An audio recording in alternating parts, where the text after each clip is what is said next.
আলহামদুলিল্লাহ ভালো একটা সংবাদ নিয়ে আসছি। দিন শেষে নানান সংকটঙ্কার পর শেষ দিকে আপনাদেরকে একটা ভালো সংবাদ দিচ্ছি। ধামাকা দেখেছি আলহামদুলিল্লাহ। এমন একটা পদ্ধতি অবলম্বন করার জন্য বিশ্বের 50টা দেশের কাছে একটা চিঠি পাঠিয়েছে।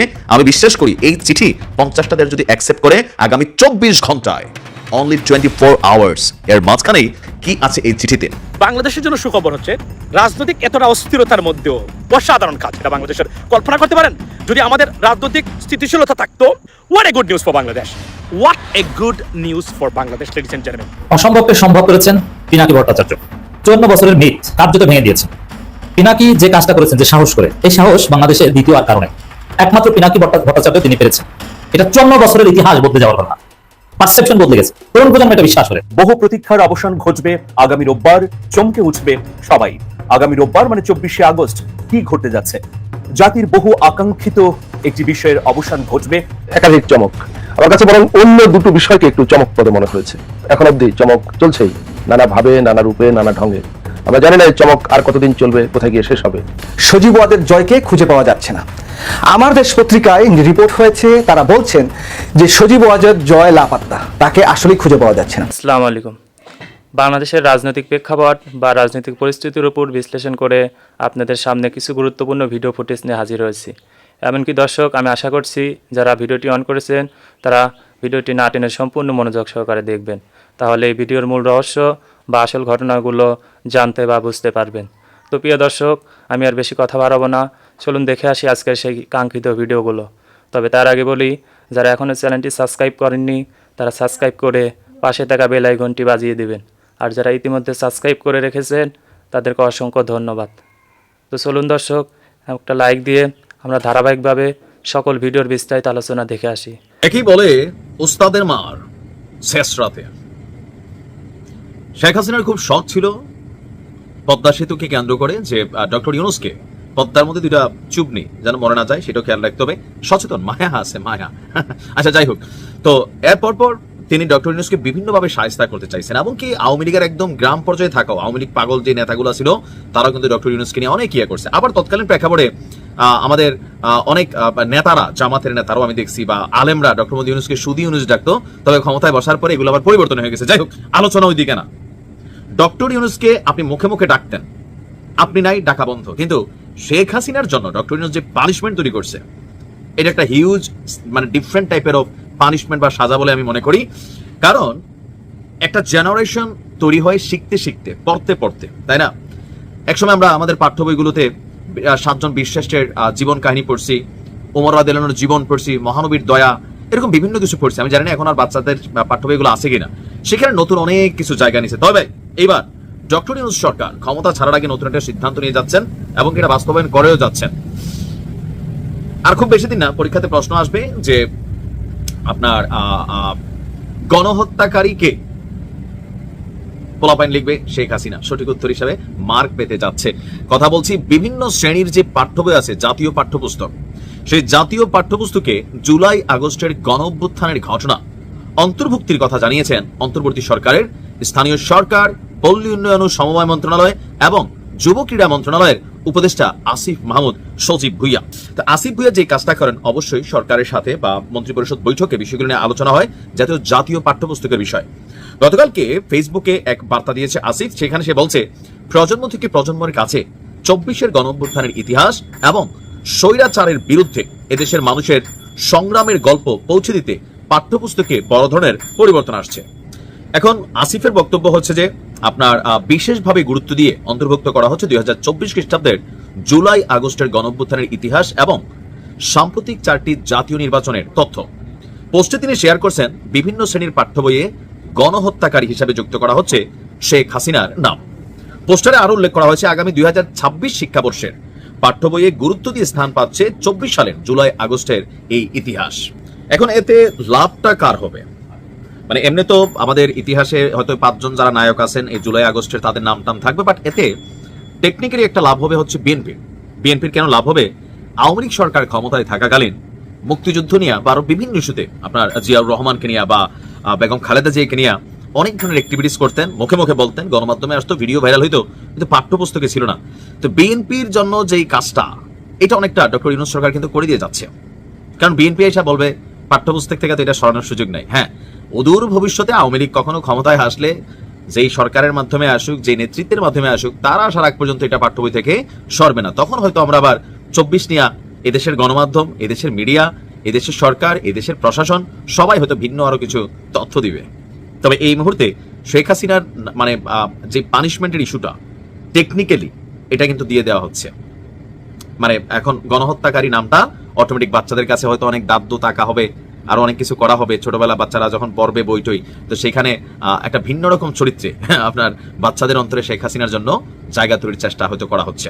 বাংলাদেশের জন্য সুখবর হচ্ছে, রাজনৈতিক এতটা অস্থিরতার মধ্যেও বাংলাদেশের জন্য সুখবর হলো বাংলাদেশের ফরেন ডাইরেক্ট ইনভেস্টমেন্ট বা এফডিআই বেড়েছে 20%, 1.9 billion dollar. Ladies and gentleman, কল্পনা করতে পারেন যখন বলা হচ্ছিল আশিক চৌধুরী কিছুই করে নাই, খালি বক্তব্য দেয়, এগুলো আমরাও পারি, অনেককে উপস্থাপন করার চেষ্টা করেছেন যে he is better off than Ashiq Chowdhury, right? মনে আছে? এই অস্থিরতার মধ্যেও বাংলাদেশে ফরেন ডাইরেক্ট ইনভেস্টমেন্ট ওয়াজ মানে বেড়েছে, it was frozen during the last government's time. Ladies and gentleman, অসাধারণ কাজ এটা বাংলাদেশের। কল্পনা করতে পারেন যদি আমাদের রাজনৈতিক স্থিতিশীলতা থাকতো, সব বিশেষ করে জামায়াত বিএনপি ঐক্য ধরে এই সরকারকে সহযোগিতা করতো, এনসিপি এরা সবাই মিলে, বাংলাদেশ কোথায় যেত কল্পনা করতে পারেন? লেডিস এন্ড জেন্টলম্যান, আকাশে উঠতো বাংলাদেশ এখন। এই অনির্বাচিত সরকারের সময়ও বাংলাদেশের garments industry is flourishing right now. মানে আকাশে উঠতেছে গার্মেন্টস ইন্ডাস্ট্রি। মানে এই ধরনের মানে অর্ডার বাংলাদেশে আসতেছে ইউরোপ এবং আমেরিকা থেকে। কল্পনা করতে পারবেন আপনারা, গার্মেন্টসের মালিকরা চুররা এখন কোনো কথাই বলতেছে না এখন, বুঝছেন? আর যদি একটু খারাপ হতো তাহলে এই সরকারকে দুষে শেখ হাসিনা ভালো ছিল, এই ছিল সে, মানে কত কিছু বলতো, কিন্তু কোনোভাবেই পারতেছে না। কেননা এটা বললে পুরাই অন্যায় হয়ে যাবে। মানুষ, আমার কাছে রিসিট আছে প্রতিদিন একটা গার্মেন্টসের কী ধরনের, আমি এটা প্রকাশ করতে পারি না বিকজ অফ দ্য সিক্রেসি। আর না হলে আমি আপনাদেরকে দেখিয়ে দিতাম, তারপর আমি করবো আমি পোস্ট, বুঝছেন? কারণ তখন তারা ইনভেস্টিগেট করে খেয়ে দেয় আমাকে, এটা একটা বিশাল সমস্যা, বুঝছেন? তো বিশ্বাস করেন garments industry booming right now, flourishing. আমি যদি এখন বাংলাদেশে থাকতাম, আমার যদি পার্টনার থাকতাম, আমি গার্মেন্টস ইন্ডাস্ট্রি স্থাপন করতাম। আমেরিকা অর্ডার দিয়া বাংলাদেশের গার্মেন্টসের মালিকদেরকে বলছে, ইউ নো হোয়াট, কেউ হালার পুতেরা, আমি সরি ফর মাই ল্যাঙ্গুয়েজ, এটা নোয়াখালী ভাষা বলে হালাপুয়ালা, মানে এটা আমি শিখেছি দেখুন এক জায়গা থেকে, আমি সরি। তো আমি আপনাদেরকে গার্মেন্টসের মালিকদেরকে পাগল করে দিব, শেখ হাসিনাকে নিয়ে আর কথা বলতে পারবি না, ভারতকে নিয়ে কথা বলতে পারবি না, ডক্টর ইউনুসকে নিয়ে নেগেটিভ কথা বলতে পারবি না, বুঝছেন? ইউরোপে গার্মেন্টস রপ্তানি বেড়েছে, ক্যান ইউ ইমাজিন দিস? এখন যদি আমরা সবাই ঐক্যবদ্ধভাবে এই সরকারকে খালি সহযোগিতা করতে পারতাম, বিএনপি যারা আছেন তারা, জামায়াত, দুটো দল খালি এই সরকারকে বলতো, you guys go ahead, we are with you, and please declare a time frame of the election, rather than now. আমি বলছি এখন তার কেওসের মাধ্যমে ফেব্রুয়ারিতে ইলেকশন হবে, আমরা আপনাকে 1 বছর দিলাম, 2 বছর দিলাম, এর ভিতরে আমরা আমাদের রেডি হচ্ছি, আপনারা ডেট বলে দেন, নির্বাচন হবে। বাংলাদেশ এখন আকাশে উঠতো, but unfortunately it didn't happen. কারণ ভারত আর শেখ হাসিনার বিশেষ করে এই মানে গোপন ষড়যন্ত্রে পড়ে বিএনপি বিপদগ্রস্ত হয়ে গেছে। This is sad news. দেশটা কোথায় যেত? বাংলাদেশের ইতিহাসে এই মুহূর্তে দেখেন অর্থনৈতিক অবস্থার আমি একটা স্ট্যাটিস্টিক্স দিই, দেখুন আমরা দল করতে পারি কিন্তু দেশ সবার আগে মনে রাখবেন, বাংলাদেশের রিজার্ভ ঐতিহাসিকভাবে 20-25 বছরের ভিতরে সবচেয়ে স্টেবল এবং সবচেয়ে বেশি এই মুহূর্তে জেনুইন রিজার্ভ। এর আগে $48 বিলিয়ন যখন আওয়ামী লীগ দিয়েছে, it was a fake manipulated statistics. Even system follow করে যে রিজার্ভ, যদি ওই সিস্টেম ফলো করে ডক্টর ইউনুস গভর্নমেন্ট, বাংলাদেশের রিজার্ভ এখন $55 বিলিয়ন এই একদম genuine reserve $30 billion, right? $31 billion হয়ে যাবে এই 1 তারিখের ভিতরেই। Just think about that, ladies and gentleman. Bangladesh কোথায় যাচ্ছে? কেন বাংলাদেশের মানুষ হাহাকারে নেই? What a good news for Bangladesh, ladies and gentleman. But unfortunately আমাদের রাজনৈতিক অস্থিরতা আমাদেরকে ধ্বংস করে দিতে পারে। It's too sunny or too, honestly speaking, but তারপরেও আমি পছন্দ করি এগুলা। সো আপনি দেখেন অবস্থা, আমরা কোন জায়গাতে আছি, যদি আমরা পারতাম তাহলে আমাদের দেশটা কোথায় নিয়ে যেত। এটা হচ্ছে গুড নিউজ ফর বাংলাদেশ। অসম্ভবকে সম্ভব করেছেন পিনাকি ভট্টাচার্য। 54 বছরের মিথ কার্যত ভেঙে দিয়েছেন। এবং পিনাকি ভট্টাচার্যের হাইপোথিসিস বলেন আর ফাইন্ডিংস বলেন, যাই বলেন, ওটা নিয়ে বাংলাদেশে একটা নতুন অধ্যায় রচিত হতে যাচ্ছে। তোলপাড় অলরেডি শুরু হয়েছে এবং আরো অনেক কিছু হবে, জাস্ট ওয়েট। দর্শক, কথা বলছি 1971 সালে বাংলাদেশের মহান মুক্তিযুদ্ধে কতজন লোক শহীদ হয়েছে, 30 লাখ না 2000, এটা নিয়ে। তা পিনাকি যেটা বলেছেন ওটাকে আমি জাস্ট হাইপোথিসিস বলতে রাজি নই। পিনাকি যেভাবে প্রেজেন্টেশন করেছেন, উনি তো একটা মেথোডোলজি মেনে মূলত প্রমাণ করেছেন যে 2000-এর বেশি না, রেফারেন্স দিয়েছেন, ওটা ফাইন্ডিংস 2000। তবে হ্যাঁ, সরকার কোন একটা কমিশন গঠন করে একটা চূড়ান্ত সংখ্যা নির্ধারণ করার জন্য বা সঠিক সংখ্যা নির্ধারণ করার জন্য কমিশন গঠন করে কাজ করতে পারে। এখন পিনাকি যে কাজটা করেছেন, যে সাহস করে, এই সাহস বাংলাদেশে দ্বিতীয় আর কারণে। যেমন বিএনপিকে আওয়ামী লীগ রাজাকারদের দল, রাজাকারদের পৃষ্ঠপোষক, জিয়াউর রহমান পাকিস্তানের চর, খালেদা জিয়া রাজাকার, পাকিস্তানিদের সার্ভিস দিতেন, অনেক কিছু বলেছে। সেই বিএনপি এখন হুবহু আওয়ামী ন্যারেটিভ গ্রহণ করেছে। মির্জা ফখরুল বলছেন যে ৭১কে ভুলিয়ে দেওয়ার প্রচ্ছন্ন চেষ্টা চলছে। অতএব এই বিএনপি তো সত্য বলার কোনো সাহসই নেই, বরং আওয়ামী ন্যারেটিভ স্বার্থের প্রয়োজনে মেনে নেয় হচ্ছে বিএনপির মানহাজ। জামাত ইসলামী ৭১ কেন্দ্রিক সত্য বলবে, এটা অসম্ভব। জামাত ক্ষমতায় আসলেও, জামাত যদি ৩০০ আসনের ২৯৯ আসন পেয়ে ক্ষমতায় আসে, সরকার গঠন করে, তারপরেও ১৯৭১ সালে ৩০ লাখ নিয়ে প্রশ্ন তোলার সাহস জামাতের কারণে। জামাত আনুষ্ঠানিকভাবে এটা পারবে না, অথচ এটা একটা সত্য। আপনাকে প্রশ্ন তুলতে হবে, সত্যটা বের করেন। এটা পিনাকি করেছেন, তো পিনাকি তো করেছেন এই ৩০ লাখে ৩ লাখও বলেন না, ২০০০ বলেছেন। এটা তিনি নিজের মনের মতো বলেছেন তা না, এটা একটা গবেষণা। এখন এই জায়গায় একটা সময় ছিল যে এই প্রশ্ন তোলাটা অসম্ভব ছিল, অথবা জনগণের মধ্যে এই আলোচনাটা আপনি ছড়িয়ে দিবেন যে শহীদ ৩০ লাখ না ৩ লাখ, এটি অসম্ভব ছিল। ২০০০ তো কল্পনা করা যেত না। কিন্তু ৫ আগস্ট বিপ্লব পরবর্তী বাংলাদেশে এই পরিবেশ তৈরি হয়েছে। এই পরিবেশ তৈরি হলো কোনো রাজনৈতিক দলের পক্ষে বা রাজনীতির সাথে রিলেটেড কেউ এটা সাহস করতো না, একমাত্র পিনাকি ভট্টাচার্য তিনি পেরেছেন। এবং দেখেন, মানুষ বিশ্বাস করছে। মানুষ এতদিন ধারণা করতো ৩০ লাখ না ৩ লাখ, এখন মানুষ বিশ্বাস করে আসলে ২০০০। এবং পিনাকির এই ফাইন্ডিংস এর সমর্থনে আরো অনেক গবেষণা বের হচ্ছে। যে পরিমাণ বলা হয় তাতে ৪% লোক মারা যাওয়ার কথা, শেখ মুজিব যেটা বলেছেন, মানে প্রত্যেক ১০০ জনের ৪ জন। কই, আমরা তো ওরকম দেখি না। প্রত্যেক গ্রাম থেকে অনেক লোক মিসিং হওয়ার কথা। এই জায়গায় নতুন প্রজন্ম জেনজি পিনাকির বক্তব্য বিশ্বাস করতে শুরু করেছে। হাজার লক্ষ কোটি মানুষ পিনাকির বক্তব্য মনে প্রাণে বিশ্বাস করে নিয়েছে যে না, ২০০০ এইটাই সত্য। এতদিন যা শুনেছি ওটা পুরোটাই বাদ করে, মিথ্যা, ধান্দাবাজি। এখন পিনাকি তো চ্যালেঞ্জ দিয়েছেন, ভাই আমি একটা রিসার্চ করেছি, এটা আপনাকে মানতে হবে না। আপনি এটা একটা কমিশন গঠন করে বা যেভাবে হোক আপনি তদন্ত করে, বিভিন্ন সিস্টেম তো আছে, আপনি এই সংখ্যাটা নির্ধারণ করে দেন। পিনাকি তো আর গায়ের জোরে বলছে না, আর পিনাকি তো স্বাধীনতাকে অস্বীকার করছে না। কিন্তু তিনি সাহস করে ২০০০ এই কথাটা বলেছেন এবং মানুষের কাছে প্রচার করেছেন, বিশ্বাস করেছে। এটা ৫৪ বছরের ইতিহাস বদলে যাওয়ার ঘটনা। পারসেপশন বদলে গেছে, তরুণ প্রজন্ম এটা বিশ্বাস করে।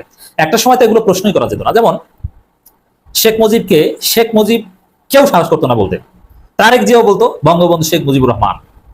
কোনো পটুয়াখালীর কোনো একটা কলেজের ইসলামিক স্টাডিজের শিক্ষক একবার ১৫ আগস্টের একটা প্রোগ্রামে বঙ্গবন্ধু শেখ মুজিবুর রহমান এভাবে নাম বলে শেখ মুজিবুর রহমান শুধু এভাবে বলেছিল, তার চাকরি চলে গেছে। আমাদের মতো বিপ্লবী লোক যারা হাসিনা এবং আওয়ামী লীগের কট্টর সমালোচক ছিলাম, আপনারা জানেন, আমরা কখনো শেখ মুজিবুর রহমানকে শেখ মুজিব বলার সাহস পাইনি। বঙ্গবন্ধু জাতির জনক, ১০০০ বছরের শ্রেষ্ঠ বাঙালি, এভাবে আমাদেরকে বলতে হয়েছে। কেন? আমাদেরকে দেশে আসতে হয়েছে, পরিবার দেশে থাকতো, এদের বেঁচে থাকতে হবে। এই জন্য শেখ মুজিবুর রহমানকে শেখ মুজিব বলে কেউ জীবিত থাকতে পারেনি, ভালো থাকতে পারেনি। হয় গুমের শিকার হয়েছে, নইলে হত্যার শিকার হয়েছে, চাকরি গেছে, বড় ধরনের কোনো ক্ষয়ক্ষতির সম্মুখীন হয়েছে। শেখ মুজিবুর রহমানকে শেখ মুজিব বললে অন্য কোনো গালি দেওয়ার প্রয়োজন ছিল না। এখন তো শেখ মুজিবের সব মূর্তি ভেঙে চুরে চুরমার করে ফেলা হয়েছে। এখন শেখ মুজিবকে কেউ বঙ্গবন্ধু বললে তাকে ধরে, তাকে গালি দেয়। শেখ মুজিবকে শেমু গুন্ডা, শেখ মুজিব এভাবে বলতে হয়। তো এই জায়গায় সত্য বলার, সত্য প্রচারের, সত্য মেনে নেওয়ার একটা স্পেস তৈরি হয়েছে, যেটা এতদিন ছিল না। হাসিনা এক অ্যাবসলিউট ফ্যাসিজম কায়েম করে রেখেছিল, যেখানে সত্য মনে মনে মেনে নেওয়ার স্বাধীনতাও ছিল না। এবার সেই পরিবেশ এসেছে, পিনাকির থিসিস মানুষ বিশ্বাস করছে। ২০০০ মানুষ মারা গেছে। তো এই জায়গায় সাংবাদিক ইলিয়াস যে কাজটা করেছে, সাংবাদিক ইলিয়াস কিন্তু হাসিনার আমলেও যুক্তরাষ্ট্রে বসে মুক্তিযুদ্ধের যে ন্যারেটিভ বা মুক্তিযুদ্ধকে যেভাবে ব্যাখ্যা করতো, ১৯৭১ সালে গোলাম আজম যে ব্যাখ্যা দিত, ওটা জামাতও এখন গ্রহণ করে না, ওইটা সাংবাদিক ইলিয়াস গ্রহণ করতো। ১৯৭১ সালে ৩০ লাখ না ২০০০, এটা নিয়ে গবেষণা হওয়া দরকার, তদন্ত হওয়া দরকার। সত্যটা আমাদের জানার অধিকার। এই যে মিথ্যা ৩০ লক্ষ বা এই হুজুম বাজাং, এগুলো একটা প্রতারণা, এটা শহীদদের রক্তের প্রতিও এক ধরনের অবমাননা। এই জন্য অরিজিনাল পিকচার আমাদের সামনে আসা দরকার। এর মানে কি? সরকারের প্রভাবশালী লোক ইঙ্গিত দিয়েছে, হয়তো বা ডক্টর ইউনূস সরকারই ১৯৭১ সালে কতজন শহীদ হয়েছিল এটা তদন্তের জন্য, বের করার জন্য কমিশন গঠন করে দিতে পারে। শফিকুল আলম যেহেতু ফেসবুক পোস্ট দিয়েছে, এটা হতে পারে। এখন সরকার যদি এই কাজটা করে, তাহলে তো ওই ৩০ লাখ এমনি, ৩০ লাখ তো এমনিতেই ভুয়া, এটা পাগলও বুঝে। কিন্তু তারপরেও কেউ সাহস পেত না এটা ভুয়া বলতে। যুক্তরাজ্যে বসে ২-১ জনে বলতো ভুয়া। খালেদা জিয়া প্রশ্ন তুলেছেন, আর বিএনপি এখন ৩০ লাখকে ওহির মতো গ্রহণ করছে। তো দর্শক, শফিকুল আলমের ফেসবুক পোস্ট ইংরেজিতে, সত্যের মুখোমুখি হতে হবে ১৯৭১ নিয়ে। প্রিয় দর্শক, আমি আশা করছি ভিডিওটি সম্পূর্ণ মনোযোগ সহকারে দেখেছেন। সেই সাথে ভিডিও সম্পর্কিত কোনো তথ্য বা মতামত থাকলে কমেন্ট বক্সে জানিয়ে যাবেন। আজকের মতন এখানে শেষ করছি। ফিরে আসছি আগামী দিনে অন্য কোনো টপিকস নিয়ে। সে পর্যন্ত ভালো থাকবেন। আল্লাহ হাফেজ।